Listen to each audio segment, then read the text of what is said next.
Welcome to the August 24th Township of Woolwich Committee of the Whole meeting. Before we get started, I will remind council that this portion of the meeting is being recorded and live streamed to YouTube. I will also remind council to speak clearly and project their voice when they are talking so people viewing at home can hear.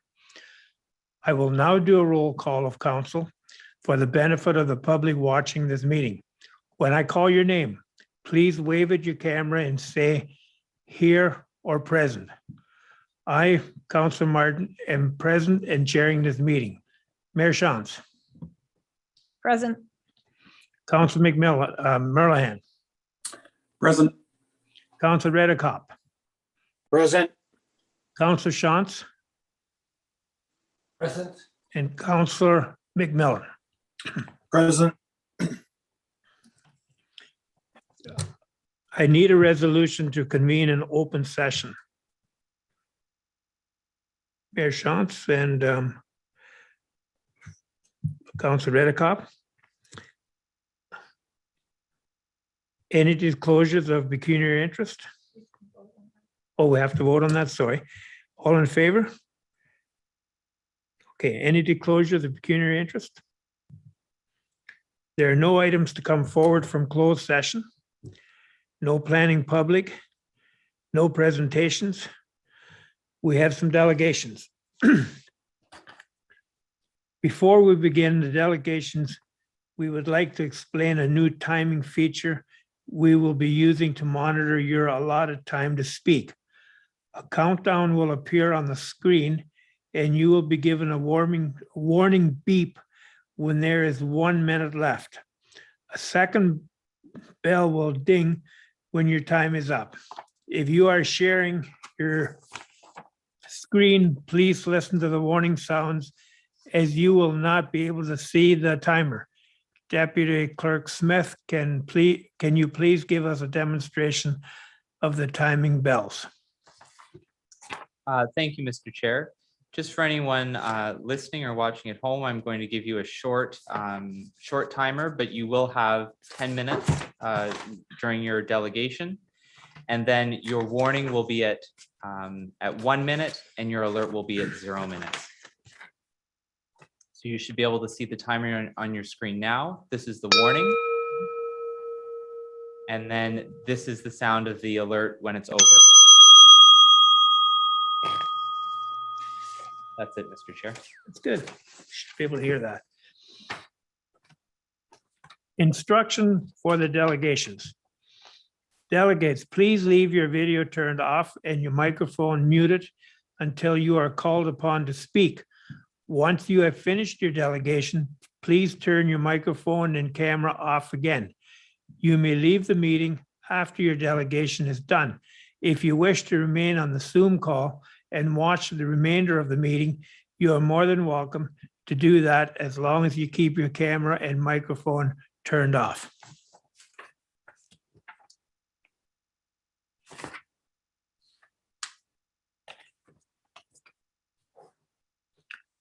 Each speaker has a maximum of 10 minutes. The clerk will let the chair know when your speaking time is up. Once you are finished, please turn your microphone and camera off again. You may leave after your delegation or stay at the meeting as long as you keep your camera and microphone turned off. I think I repeated that before. So we have two delegates, Mark and Stephanie. I understand they're going to do their presentation together. Are you with us? Yes, I'm here. Okay, we can't see you yet. Oh, I'm here also. There we are. Oh, there she is. Hi. You can go ahead. I think Steph, you're going first. Oh, yes, please. And Mark is going to follow me. So we ask that council saves their questions for after we have both spoken, please.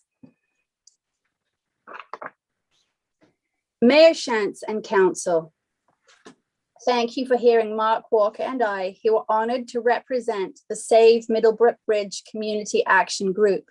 who are urging you to reconsider your decision to remove Middlebrook Bridge and instead rehabilitate it as a safe and scenic historical crossing point for pedestrian and recreational use over the Grand River. Public outcry against the closure of the bridge was intensified since massive steel barricades were placed on both sides of the bridge in April. Public notice was given only 2 weeks prior to the placement of the barricades via small notices attached to the structure. This resulted in insufficient time for serious public input to council, much in line with the lackadaisical approach to obtaining public input during the municipal class environmental assessment conducted by GM Blue Plan in 2018. Although this EA stated, a key component of this study is consultation with interested stakeholders, agencies, and members of the public, and to encourage public participation throughout the process. Only one public consultation session was held. This sole meeting was very poorly advertised and hence poorly attended. The preferred solution, removal of the bridge due to costs, was presented and the decision was made. We can find no further documentation or record of any public announcements placed at the bridge or anywhere else in an effort to meaningfully engage concerned citizens either prior to or after the meeting. Perhaps council made the assumption that with such a small turnout at that meeting, there was little public concern and that there was little public use of the bridge. And we are here to argue that this assumption is wrong. The Transportation and Traffic Study states, analysis of data showed that Middlebrook Place Bridge likely only serves the immediate local area residents with an insignificant amount of commuter traffic. The letters provided to you, only a sample from the multitude of diverse community members who regularly use the bridge and strongly support saving it, show that this statement is not accurate. The chairs of the Guelph Trail Users Coalition, comprised of 9 cycling, hiking, and running clubs with over 2,000 members, and the G2G Guelph Trailway, write to say that each personally know dozens of people crossing the bridge on at least a weekly basis. Alain Frank, past president of Waterloo Cycling Club, says that the club now has over 500 members who rely entirely on the many bridges in the region to form a connected network of calm, safe routes and use Middlebrook Bridge as a central travel way throughout all seasons. Very importantly, the EA failed to include active transportation in the study. A study that included pedestrians, cyclists, and recreationists would have demonstrated significant use of the bridge by both local and non-local individuals and groups.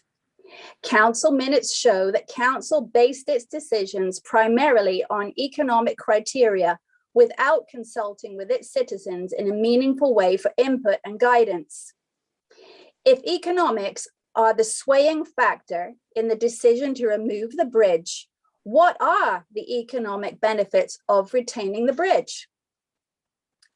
As noticed by many local cycling groups, the pandemic has encouraged a vast amount of new cyclists to use the region's gravel roads and trailways, many coming from other regions to enjoy our scenic byways and towns. Studies over the past two decades have shown that the return on investment for cycling infrastructure is very high, particularly from tourism spending. A significant portion of these cyclists are retirees with fixed pensions, making this form of transportation recession-proof.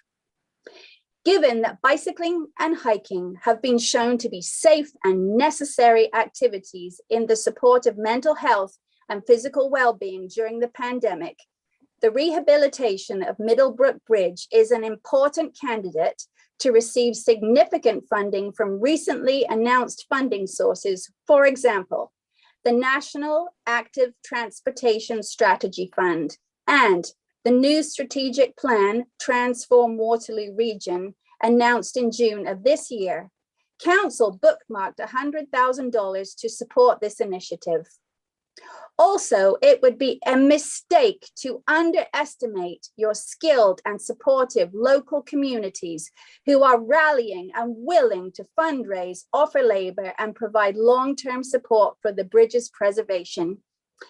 The EA on which you based your original decision failed to investigate the significant long-term economic benefits of retaining the bridge, and no effort was placed on finding possible alternative funding or engaging community participation, which could support its long-term preservation as recommended by the Cultural Heritage Evaluation Impact Statement.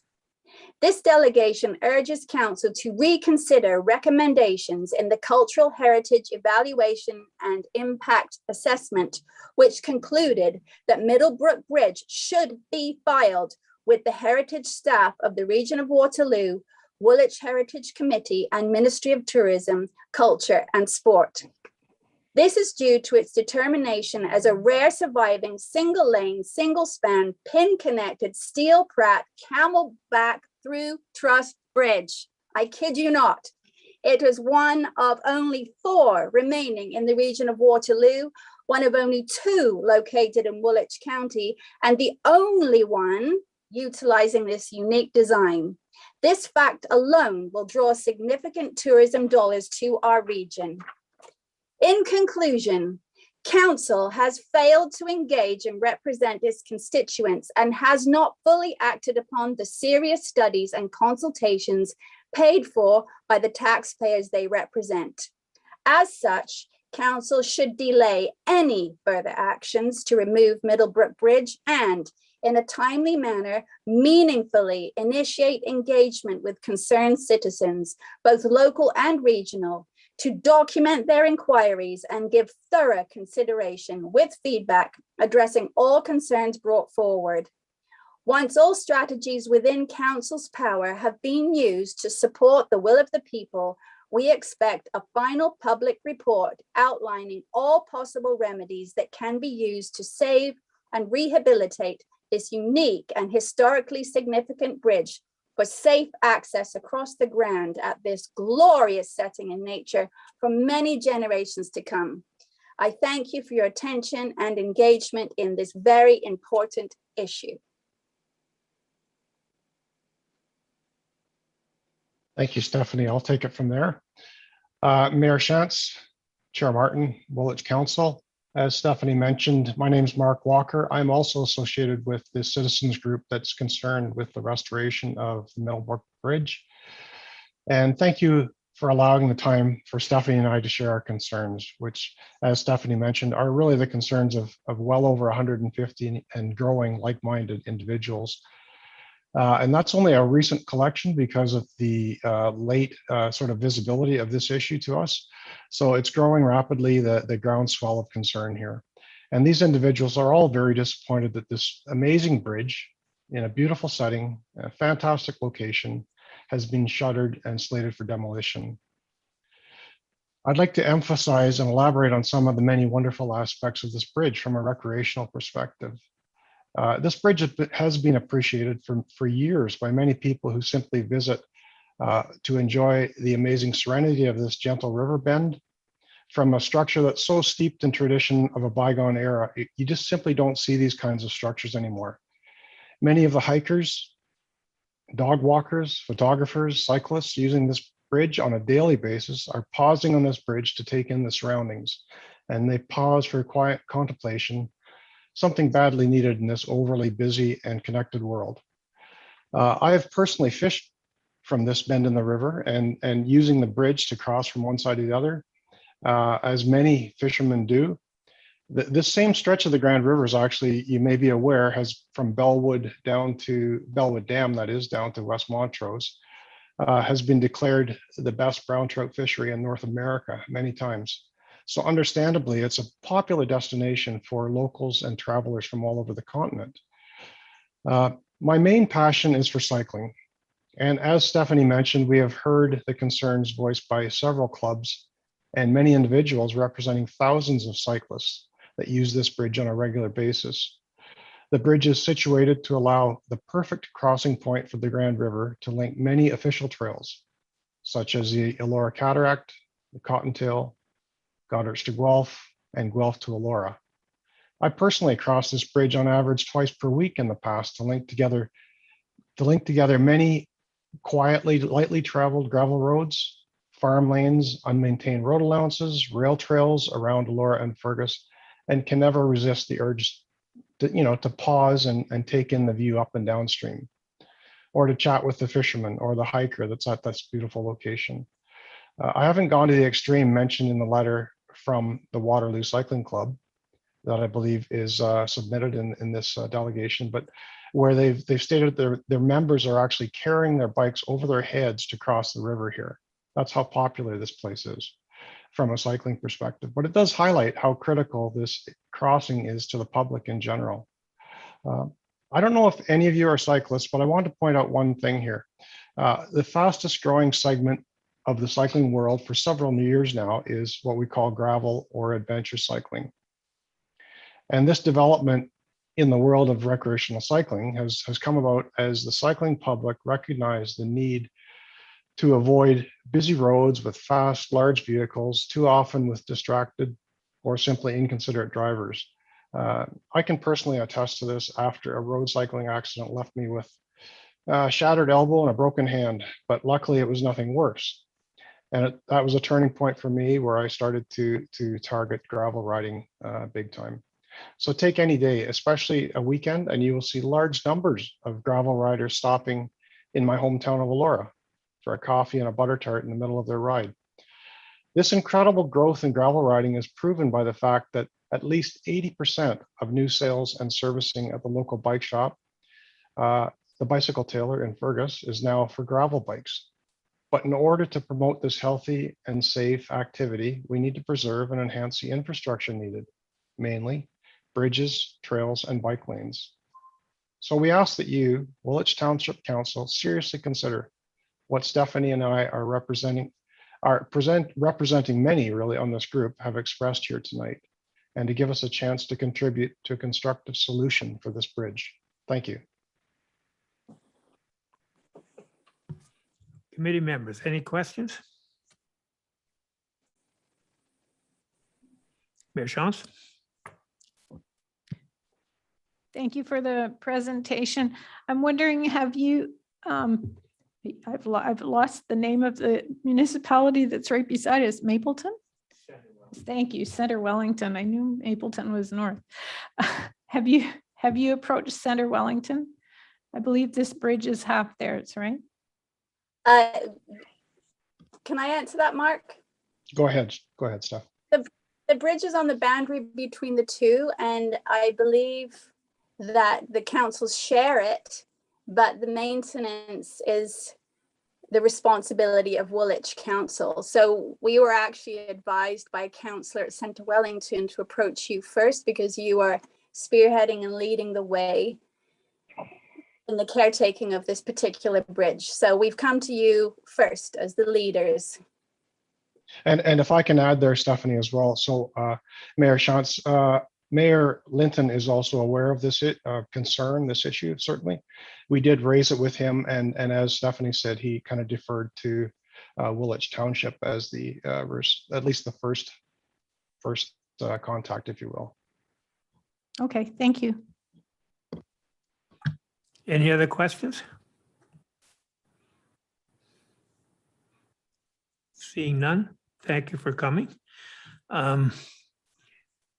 We have a number of written submissions received in the clerk's office regarding the Middlebrook Steel Trust Bridge. I believe there's 20 of them.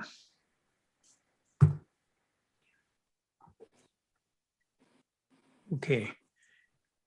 I guess no further action taken.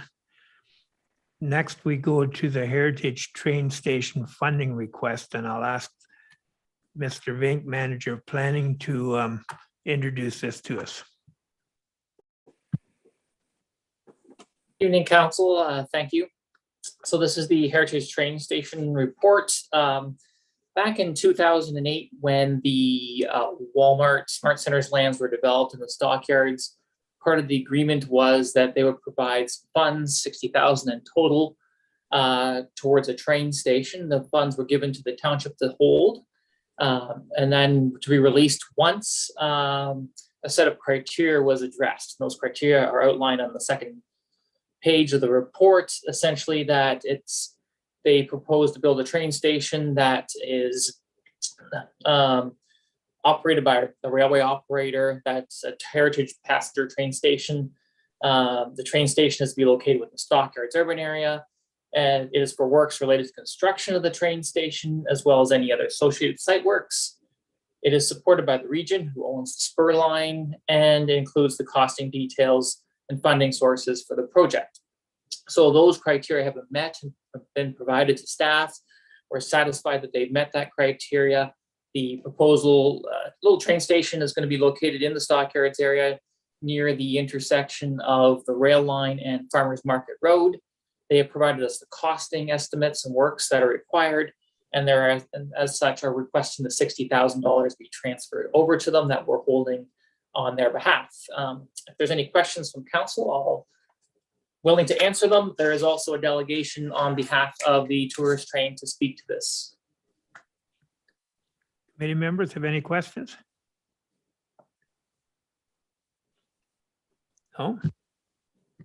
We have the general manager of the Waterloo Central Railroad with us tonight. Peter, welcome.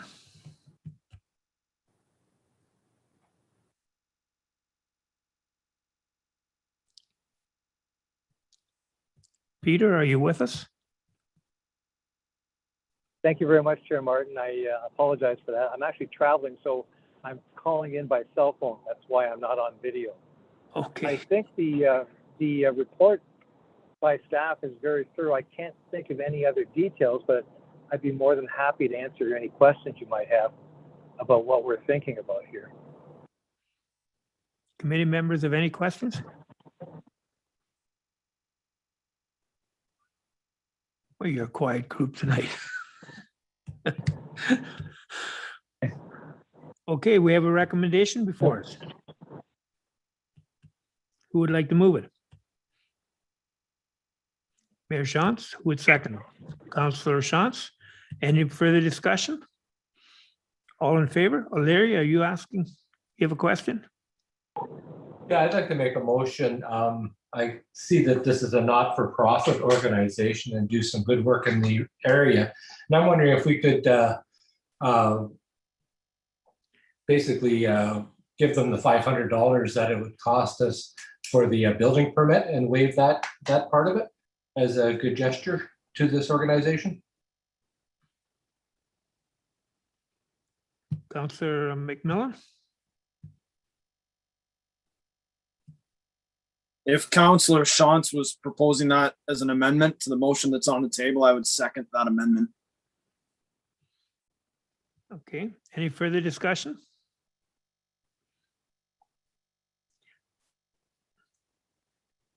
I almost forgot. Now, this has been moved and seconded, correct? And with the amendment of waiving the $500 for a building permit fee. Councillor Merlhan. Yes, sorry through you, Councilor Martin. I don't really understand the waiving of the fee as part of this. I'm fine with the whole rest of it. It's just there's lots of organizations that we could be waiving fees for as well. And I guess I don't get it. Okay, any other discussion? Can we split the two out, deal with the recommendation and deal with the amendment later? Is that acceptable? Okay, first the recommendation. All those in favor? That's carried. Now deal with the amendment of waiving fees. Any,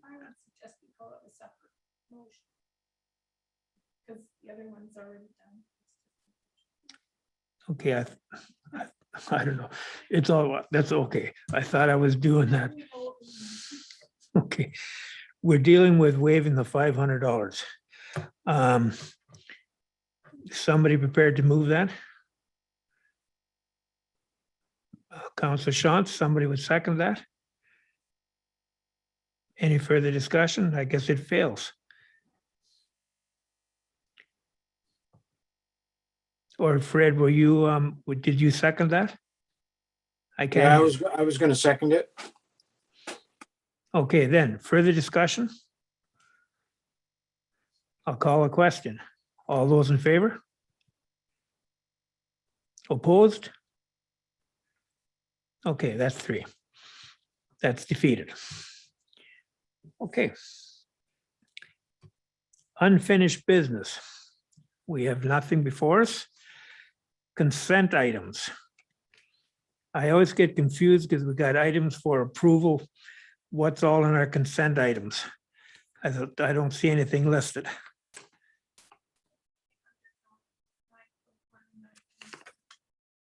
So there's no other discussion on them? We just approve them? If everybody's happy with them, I need a motion for those items for approval. Councilor Merlehan, Councilor Shantz, any discussion? All those in favor? That's carried. Okay.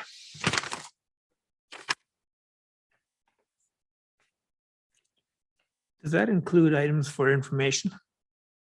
Yeah. I'm a little rusty. That's what happens when you go into the bullpen so early. Staff reports and memos. Updated procedural bylaw. Mr. Smith. Thank you, Chair Martin. Through you, so we have presenting an updated procedural bylaw for Council's consideration tonight. The goal here is to make meetings more efficient where possible, and also to allow for hybrid meetings that allow for both in-person and remote meetings once it is safe to do so. So some of the changes that are in front of you tonight do allow electronic participation and live streaming, including procedures for what to do if a live stream fails in the future. Staff are recommending that the time limit for delegations be reduced from 10 minutes to 7 minutes. Staff believe that most speakers can deliver their core message in this time. And Council, as before, can change the speaking limit by passing a resolution. If there are quite a few members of the public that want to speak, a resolution to reduce that speaking time even further may be in order. Or if it is an item that requires significant discussion from the community, Council may wish to extend that speaking time, and you would just do so by passing a resolution. We're proposing that bylaws can be passed in one motion, but of course, as before, Council will still be able to pull into individual bylaws for further discussion and debate when needed. The new bylaw would allow the chair to vote on matters. So the chair would do that by leaving the position of chair and appointing someone else to do so. The bylaw has always allowed the chair to engage in discussion and debate when they do this, but the new bylaw would allow the chair to continue and vote on the matter as well.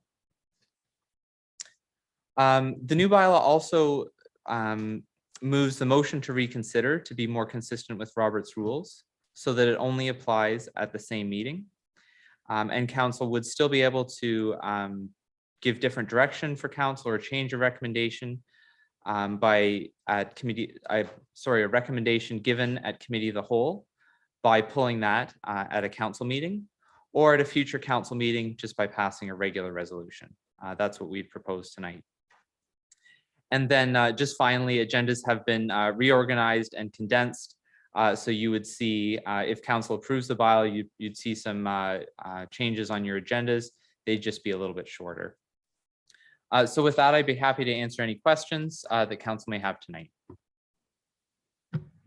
Questions from committee members?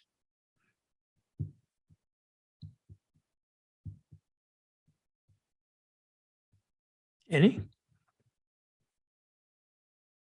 Any questions at all? Councillor McMillan. So, yeah, Chair Martin, thank you through you. I don't have any questions for Deputy Clerk Smith, but just some comments if we're ready for that, if nobody has questions. Yeah, you can make some comments. Okay, perfect. Thank you. So I just have a couple comments about the chair voting. I think that the wording of the chair voting should be changed from must vote to may vote. I don't think that it's fair for a chair who didn't participate in the debate to be forced to vote. And then I'd also like to have that changed from when it's a tie vote to when it's consequential, because if the yeas have it by one and it comes down to the chair can vote nay, tie the vote, and that defeats the motion. So I'd like to change that to when it's consequential instead of when it's tied. And then also with the reconsideration, I think that we should leave it the way it is, requiring somebody who was on the winning side and a 2/3 vote. And I think that this council has done a really good job of working together and you know, I think we've all had to lick our wounds sometimes when we've lost and we've moved on, but this council has another 18 months in our mandate, and then there'll be a different council, and there's no guarantee that the next council will be as mature as the 4 people that I served with here, 5 people that I served with here. And I've sat on a board that it wasn't functional, and that extra hurdle to reopening something, it came in handy when people weren't working as a cohesive unit. So I think that we should leave that notice of reconsidering the way it is, so that we don't end up going back and forth a lot. Thank you. Anyone else?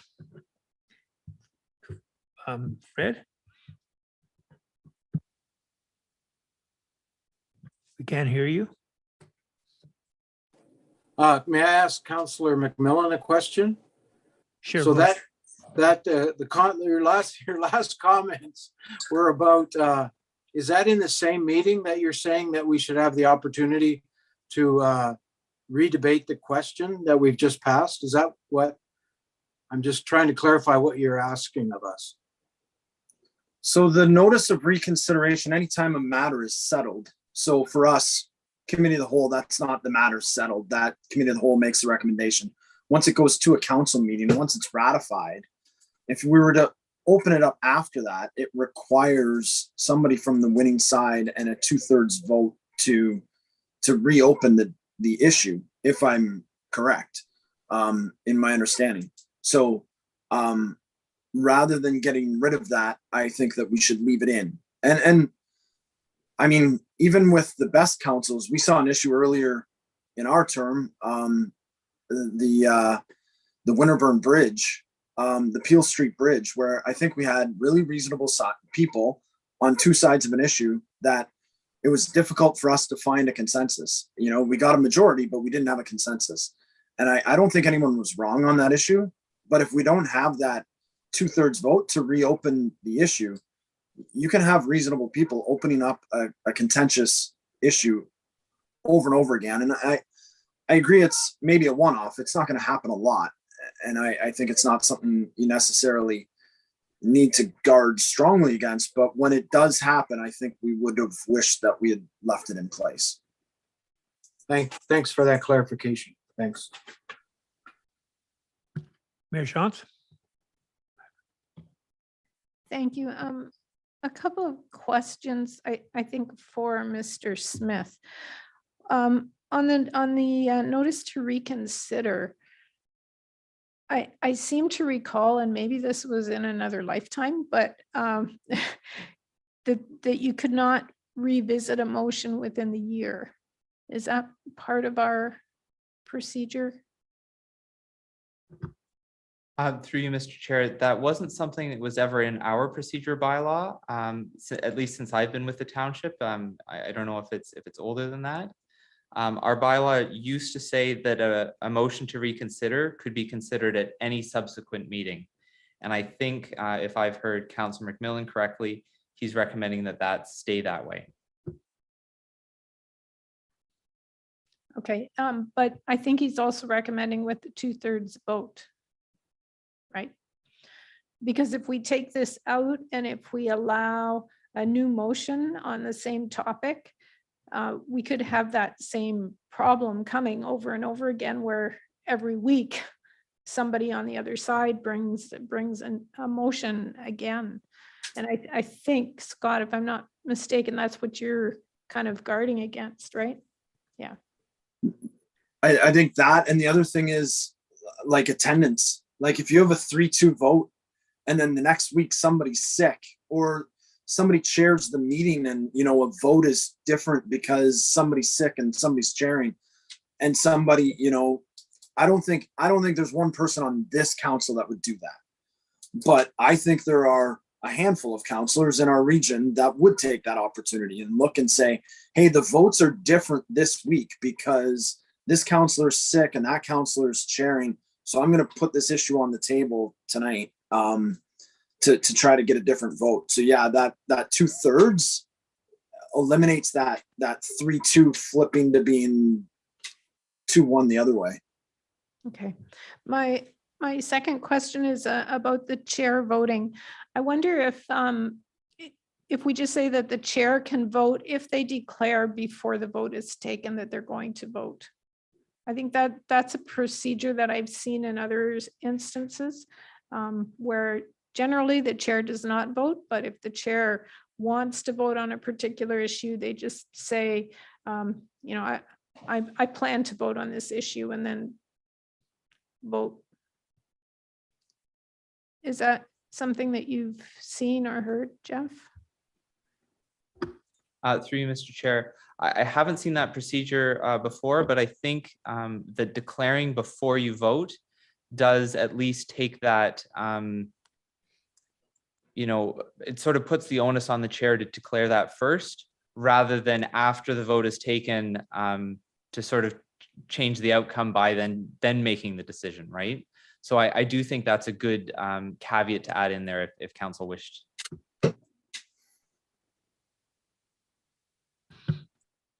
Thanks, that's all. Councillor Merlehan. Yeah, thank you. Through you, Chair Martin, to Mr. Smith. Councillor McMillan is worried about, you know, people, you know, using the numbers in subsequent meetings or whatever to change a vote. Would there be anything to change that? Like anybody at any time could put a motion that is similar but not quite the same, worded differently, or, you know, slightly some variations on it, and just have a motion, and which doesn't require 2/3 vote. Doesn't that kind of negate the concern of, you know, people trying to re-vote all the time and reconsider past decisions? Through you, Mr. Chair, again, I think Robert's Rules does have some tools in it to prevent that from happening. I mean, so just as an example, you can't amend a motion to say spend some money on a project. You know, you can amend that motion to say to change the amount of money, but I think a motion wouldn't be considered in order if you amended that amount to be 0, because in effect you're changing that. So Robert's Rules does have some tools in it to stop those kind of things from happening. But I guess, again, it is up to the chair to make those calls, you know, and they can always consult the clerk. But I think if council's concerned that there's going to be some changes or some issues with potential future abuse of this, I think it can be left in. Again, it would only be inconsistent with a reading of Robert's Rules, but as long as everyone at the township understood how we work, then I think it can definitely be left in. And just one clarification on the I kind of read things differently, and I just want you to maybe clear this up for me. So Councilor McMillan was saying that the reconsider vote is being taken out, and I read that it was being left, like it was there, but you have to make the reconsideration at the same meeting. Is that correct? So it is still in our procedural bylaw, but you have to do it at the same meeting. I guess that kind of makes it where it's might as well not be there, because it's kind of hard to reconsider at the same meeting and find new information in the course of, you know, an hour or two. But I guess if we were going to keep it in, I would suggest the wording be, you know, at the next meeting. You know, you have basically the week or 2 weeks or whatever by the next meeting to have a motion of reconsideration, and just put that timeline on it, so that there is opportunity for council, if new information comes, that that's an option rather than just it being a motion. What do you think of that?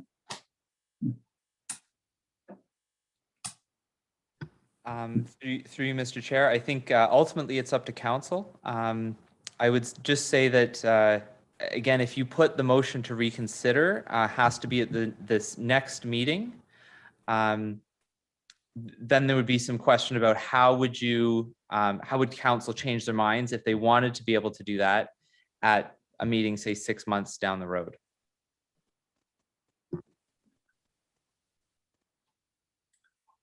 Okay, then I'm confused. Sorry, if I can just clarify that again.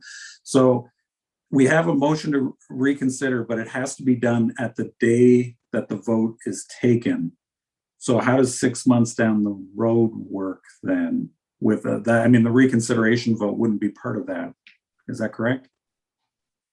That is correct. So I would say that council can always change their minds in the direction that they're giving to staff, or in a policy direction, or something like that.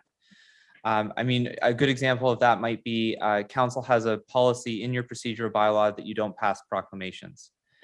If council wish to approve, or you know, that policy has already been enacted by council.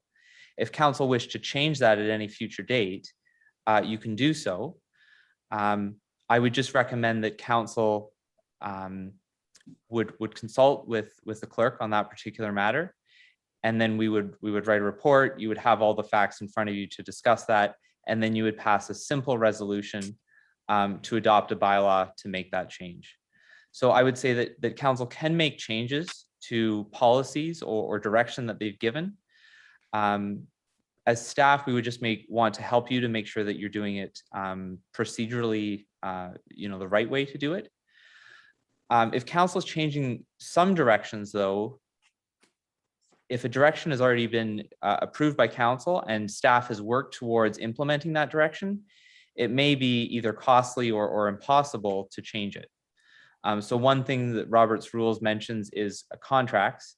If council's already authorized the signing and execution of a contract, and that contract has been signed, sometimes those contracts will have you know, cancellation clauses that will require either notice or a penalty to cancel. So I would say in any case, regardless of what your procedural bylaw says, if council changes their mind, there may be repercussions, financial or otherwise, to do so. If council wants to have a 2/3 majority and that the motion to reconsider must be brought forward by someone who voted it with the majority in the motion, you can do so. We can keep that in the bylaw. But with any motion to either reconsider, if you want to use that language, or to change council's direction, we would always recommend that you consult with staff to know what the implications of changing your decision are.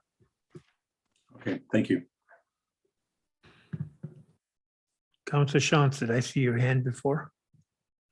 Yeah, thank you, Chair. I just had a question, and it might actually be for Mayor Shantz rather than Mr. Smith. Declaring that you want to vote ahead of time if you're in the chair, does that preclude you from debating then, and you're just going to do the vote, or how do you see that happening? Mayor Shantz? I would say if I was chairing and I wanted to vote on an issue and I was staying in the chair, I would simply say I'm going to vote on the issue, and then before the vote, I would state my position and then vote at that time. If you're in the chair, you shouldn't be debating. So if I was wishing to debate, I would ask someone else to chair and then step out of the chair.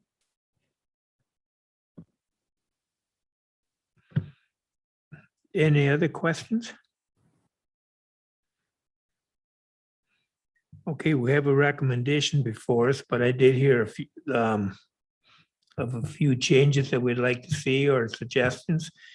Do we leave the recommendation and let Jeff bring back the procedural bylaw next week at council? Or do we deal with the recommendation? And Jeff, go ahead. Thank you, Mr. Chair. I was just going to ask to clarify, I had 3 items written down that council may wish to consider. So the first one was leaving the motion to reconsider as is currently in your bylaw. So it would be allowed at any point in the future after the decision has been made. The second item I heard was if I believe, and I just do want to clarify that I got this right, for voting for the chair, if the outcome is a tie, the chair council was considering changing that to the chair may vote to break the tie, not shall vote. I think that's what I heard. And then finally, if the chair wishes to vote, all they would have to do is declare before the vote is taken that they want to vote on an item, and that would then allow them to do so. So those were the 3 changes I think I heard. If I missed any, please correct me. Councilor McMillan?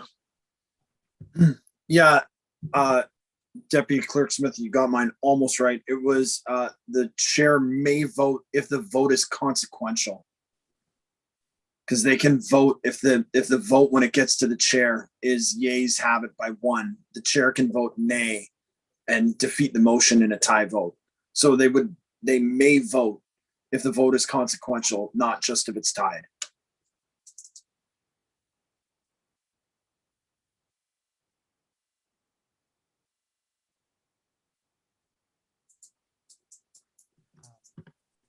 And through you, Mr. Chair, I think I understand that. I will draft that, and you'll see that change if I'm given direction tonight. You'll see that change in the bylaw that would be finally presented to council next meeting. I'd say don't get too excited on drafting it because it might be 5-1 that I lose that. We got to decide as council. Councilor Merland? Yeah, through you, just on that last point, I kind of feel like when you don't have written, if it's, oh, maybe I will play this game or I won't play this game on whatever particular vote, I think it has too much leeway for the chair to, decide, oh, maybe I will vote. No, maybe I won't. But it's like, I think breaking the tie, I think that the chair should always vote on that. And as mayor, that's the prerogative of the mayor to be that deciding vote. And I don't think that should be a willy-nilly decision.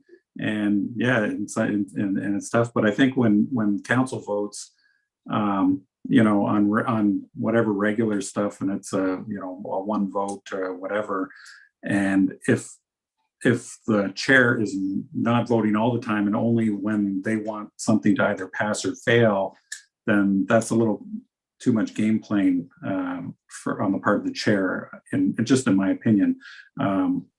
So I don't know. I'm fine with how it was written, but that's fine. Mayor Shantz?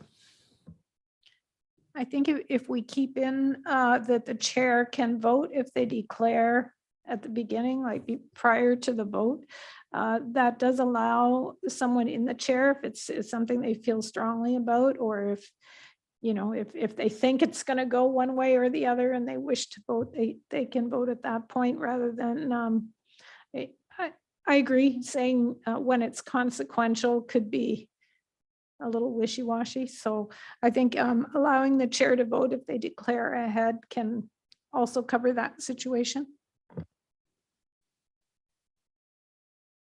Council McMillan?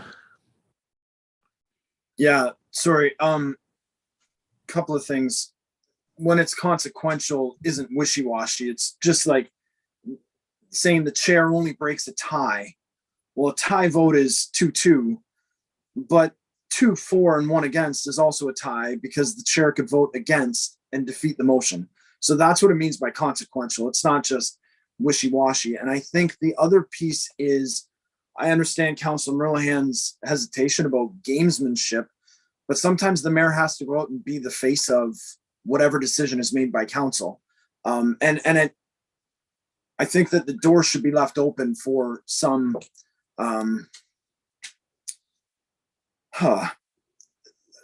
not gamesmanship, but some like understanding that, hey, I have to go in and do an interview regarding this issue, and if I don't vote on this, it makes it easier for me to become the public voice of something when I disagree with it. And I think our mayor as our spokesperson does have to do that at times. And that's why I think may vote leaves the door open for the mayor to act with more integrity as the public voice of our council.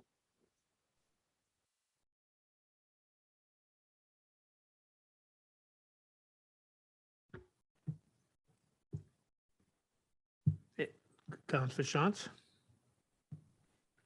It sounds to me the more and more like we should just have recorded votes all the time and then everybody votes and we don't have this issue.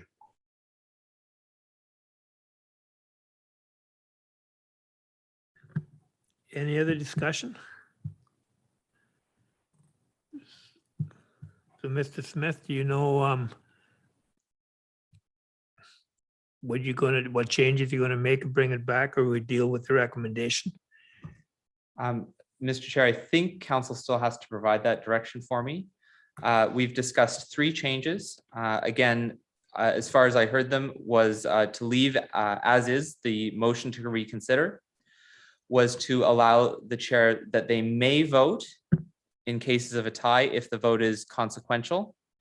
And the third was to allow the chair to vote if they wish by declaring before the vote is taken. Councilor Merlehan? Just wondering if we could, those 3 suggestions, could we just do like a mini vote on each one of them individually instead of as a package deal? Before we do get to the main motion? Councilor McMillan? Wouldn't we move an amendment? Wouldn't we have to move the motion and then amend and do like 3 different votes to amend, and then we would simply have 3 separate votes, whether or not to, if they could even get a second. So I would move the recommendation. Well, if somebody else moves the recommendation as written, I would then, and it's seconded, I could move one of those as an amendment. And if we have a second, then we could discuss and debate just one at a time. So you suggesting we move the recommendation as printed and then deal with the other 3 amendments later on separate votes? Is that what I'm hearing? Yeah, a motion on the floor can Okay. be moved, that it be amended. So Is somebody prepared to move this recommendation? Councilor Merlehan, seconded by Mr. Edicott. Any discussion? Councilor McMillan? Thanks, Chair Martin, through you. I would move that we amend the chair voting to say the chair may vote when the vote is consequential. Mayor Shantz? I would turn my mic on first. And then I would make a second amendment. Can we do 2 amendments before we have a seconder on that? Probably not. No. Okay, we'll wait. Okay. So we need a mover and a seconder in each amendment? No, I've moved the first amendment. So if we could get a seconder on that amendment, then we. Okay, that's what I'm asking. discuss it. Would somebody second that First Amendment? Seeing none, that fails. Let's go to the next one. Okay, thank you. I would amend the part on chair voting to say that the chair may vote if they declare before the vote is taken that they're going to vote on an issue. Okay, would somebody move that? You just did. Somebody would second that. Council Merlehan, any discussion? I'll call a question. All in favor? Opposed? That's carried. And the third one. Council McMillan? Chair Martin, I would move an amendment that we remove the section changing the notice or the motion to reconsider. Somebody would second that? Council McMillan? Merlin, pardon me.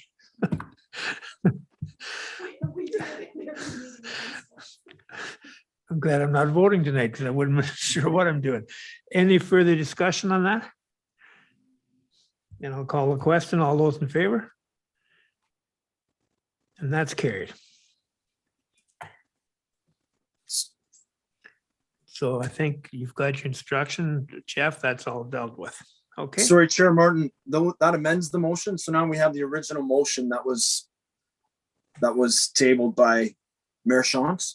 I believe Mayor Shantz moved it. We have to vote on the main motion now. We dealt with the amendments, but now we have to deal with the main motion. I thought we did. Jeff? So through you, Mr. Chair, there is a motion on the floor. It has been amended. So the motion would be to approve the procedural bylaw as amended Is amended. with two amendments. One is that the chair, if the chair wishes to vote, they have to declare before the vote is taken. And two, that the motion to reconsideration is left as is. Okay, somebody would move that? Sorry, so we have a mover and a seconder already. Okay, We just need to vote. so any discussion? I'll call a question. All those in favor? And that's carried. Opposed? One opposed. Okay. Moving along. Special service levy results for the unserviced areas of Breslau. And I'll go to Jared, our Director of Infrastructure Services. Thank you, Chair Martin, and through you to Mayor Shantz and members of council. This is a follow-up report to the original direction council provided for a special service levy survey to the unserviced areas of Breslau. And this was done in May, and we carried out the survey over a couple of month period, and very happy to report that we had over 85% respondents. That's excellent in regards to surveys. So we felt very comfortable with the results. And there was really three key recommendations here for council's consideration. The first one is staff are very comfortable with the findings of the survey. I think what staff was really looking for was direction on how we're going to deal with the roads that are deteriorating in Breslau, namely Woolwich Street South and some of the surrounding areas. So this does give direction to staff. And what our plan would be then is to look to insert those roadways into the appropriate capital year and then simply resurface them, knowing full well that servicing is likely to come to this area at some point, maybe in 10 or 15 years. And that bleeds into one of the other recommendations for council's consideration is that we not return to the servicing issue in Breslau until that expenditure, that resurfacing road expenditure has sort of reached its useful life. That's the intent. So we're earmarking about a 15-year term. At any point, it's important to know, any council can certainly reopen this and proceed to service. So it just allows staff, again, to look at horizon time and to plan appropriately is really what that recommendation is doing. And the second piece is important because of the development area in Breslau. We're concerned that we want to protect capacity for this unserviced area. And that's really the ask is to protect 10 liters a second of design capacity specifically for the unserviced areas of Breslau. This way, as areas develop in Breslau, developers are responsible for ensuring servicing of their subdivisions or their developments, and knowing full well that we have allocation available for the residents who live there currently and are on private servicing. So I think with that, I would be happy to answer any questions council may have. Committee members have any questions? Councillor Shantz. Thank you. Through you to Mr. Coupé. So just to clarify Woolwich Street in particular, because it is in dire need of repair, what you're saying is that we could resurface that in the meantime, but we wouldn't look at full urbanization until 10 or 15 years down the road, or 15 plus years down the road. Am I reading that correctly? Through you, Chair Martin, to Councillor Shantz, that is correct. We would not undergo any urbanization or any major improvements, simply look at resurfacing the roadway for rideability. And would that also include sidewalks along there? Because I know they're in pretty rough shape. So through you, Chair Martin, to Councillor Shantz, we would obviously look at some of the infrastructure there. I think at best, potentially we could look at improving some sidewalks, knowing that we would be urbanizing. So grading would be a concern. That would then bleed potentially to some storm water improvements, some storm drainage improvements. So, you know, at the time, I think we can look at that. We typically like to deal with some of those issues during a resurfacing, but I think with the short timeframes, we may just look to repair or replace pieces that are required to replace, and not do a holistic redesign of the streetscape. And one last question, if I could. And so that will not have any effect on the drain that we're working on now. And will that be some throwaway money then in the future on the drain that we're proposing to work on? No, again, through you, Chair Martin, to Councillor Shantz, it's a good question. We did identify that in the report. It's council is probably awaiting word back from our engineering consultant regarding the municipal drain process. We've been very cognizant about where that is going to be situated within the road allowance, knowing full well that servicing will eventually come to Breslau with the municipal extension. So we don't anticipate much throwaway. I mean, there may be some minor issues, but we are very cognizant of the work plan in the older portions of Breslau. It's challenging, but everybody is aware, and I think we're working to that end to limit that throwaway. Okay, thank you. Chair, to follow up on Larry's question, where are we with the drainage in Breslau? It seems that we've been kicking around that for years and people are still getting flooded. So to you, Chair Martin, it is underway.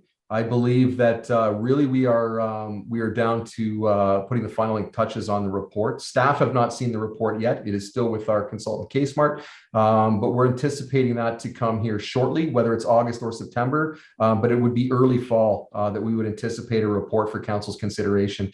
And I think the important part of that is, as was alluded to previous, and just to remind council, you know, there is a cost to the township that's to the tune of about $1 million. We'll wait for the actual numbers when the report comes forward, but that's important to note that is levy dollars that the township will be on the hook to cover for drainage improvements associated with public road allowances.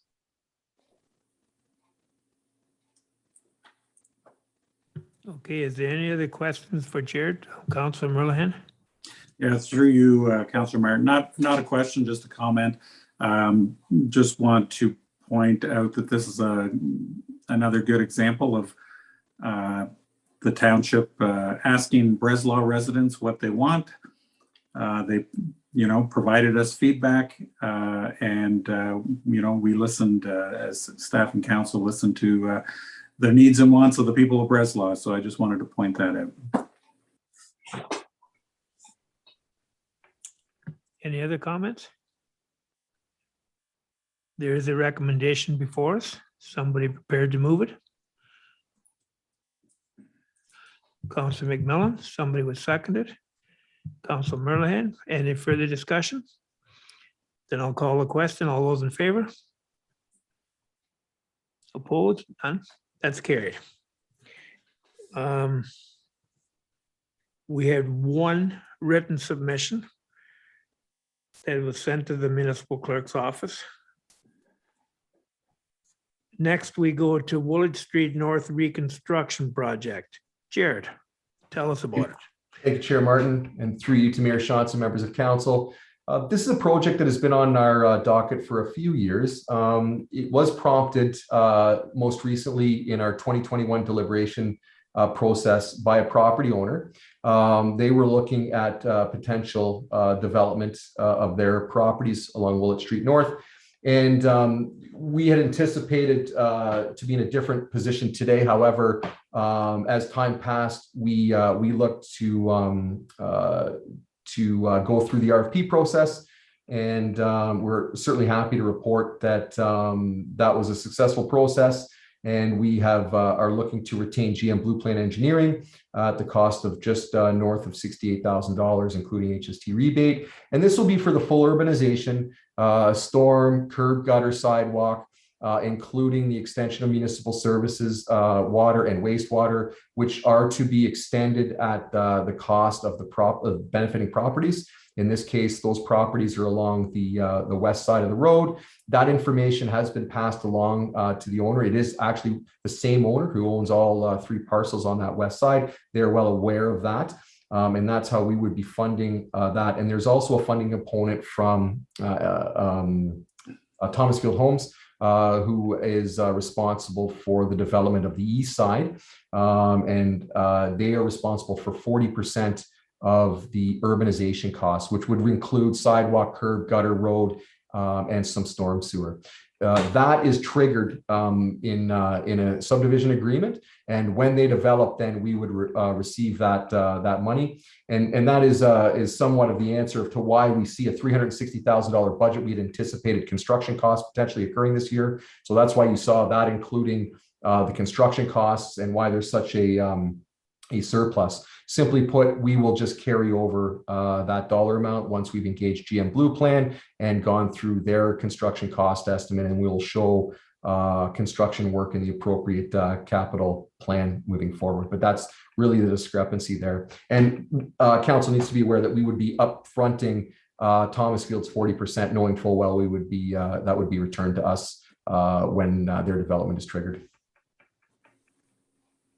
With that, I'd be happy to answer any questions. Any questions? We have a recommendation before us. Councillor Shantz? Are you Yeah. moved, or are you? I had a question through you to Mr. Poupé. So full urbanization, are we talking sidewalks on both sides of that street? And just have a question because they would go nowhere, right? So through you, Chair Martin, to Councillor Shantz, I'd say it. I don't have a definitive answer. Albeit though, every time we walk into a project, we look to provide connectivity for sidewalks. We know we have a turnaround there. I'm not sure what the pedestrian linkage is or multimodal transportation routes are there, but that would be a process we would go through. Obviously, we go through a public process as we always do, so there would be public engagement. But it's likely we will have the first cross section would show sidewalk both sides, and we would come up with some variations after that, and come to council with our preferred, looking for support of what we deem to be appropriate for the cross section there. Any other questions? There's a recommendation before us. Somebody prepared to move it? Councillor Shantz? Somebody would second it? Councillor Redekop? Any further discussion? All those in favor? That's carried. Thank you. We have no other business. Outstanding activity list. Is there anything there? We have a number of correspondence items. Is there anything you'd like to pull forward or pull out and discuss?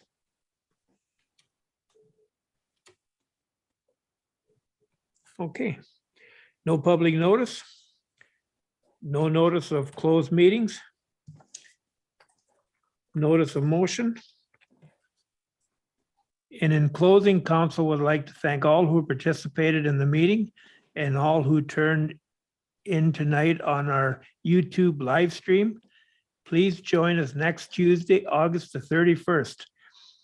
Already 31st, I can't believe that. On your YouTube live stream again for our next council meeting. Council members and staff, I will remind you to stay connected on Zoom until we receive confirmation that the live stream has stopped. Good night, everyone.